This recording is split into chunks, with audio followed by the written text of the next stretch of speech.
How to get the ghost to leave you alone. Some things are very scary. Scary movies, scary places, graveyard, cliffs, scary stories, ghosts, demons, aliens, scary music, etc. As a person who thinks a lot every day, I try to figure out what makes things scary. And I decided really it's just how we perceive it all. If you're at home alone in the dark and you hear something, maybe a bump in the next room, you might be scared. Don't be. It's simply your imagination. Okay, you say, but I have experienced much freakier things than a bump. Like what, I say? Like voices. I was in one room and heard whispering and no one was home.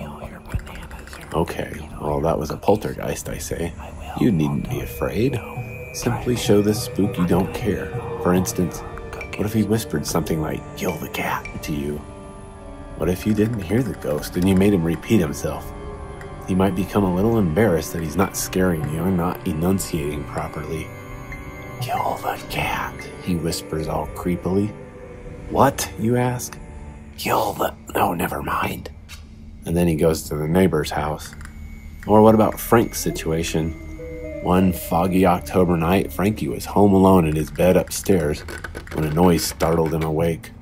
He looked to the window where he heard it and saw the silhouette of a person at his second-story window on the roof of the front awning. Chills ran down his spine as he reached for a baseball bat and flicked the lights on.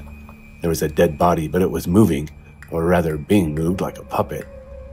It reached out and scratched the glass. Frank was about to urinate himself when he suddenly thought, "Hey, this doesn't have to be so scary." Frank put the bat down and grabbed a can of Mountain Dew. Sliding the window open, he asked the corpse, "What have you come at such a late hour for? Would you like this Mountain Dew?" And with that, whatever possessed the dead body was taken off guard. It no longer had any power over Frank because he wasn't afraid. The body gurgled out something unintelligible.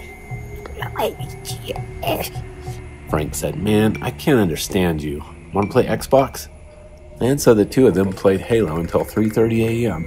when the corpse decided it was time to go back to the graveyard. How about Roy's situation?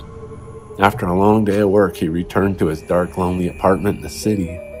He prepared some microwave dinner and began eating when a noise in the hallway jolted him.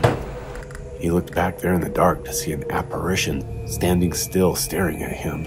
It was the translucent figure of a woman clothed in 1700-era clothing. She simply said, "Roy." Suddenly, he knew how to put himself on the offensive.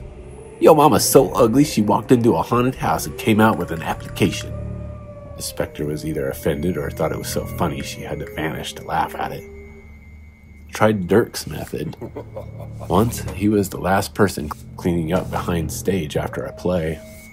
He knew everyone was gone, but from the stage, he noticed someone moving up an aisle toward the back of the theater.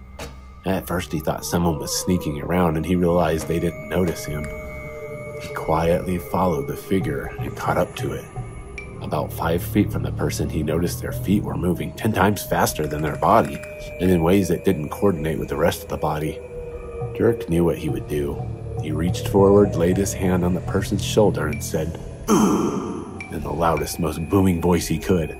It echoed through the theater and startled the ghost. It quickly vanished, probably in embarrassment. Ghosts can be your friends. Or actually, my point is that you can... No, actually, they won't laugh, so don't try telling a joke. Try scaring them. I suggest keeping a large bloody knife nearby and practicing how to talk like there are other people in you. I don't really know what I'm talking about, I just made all this up. Boo!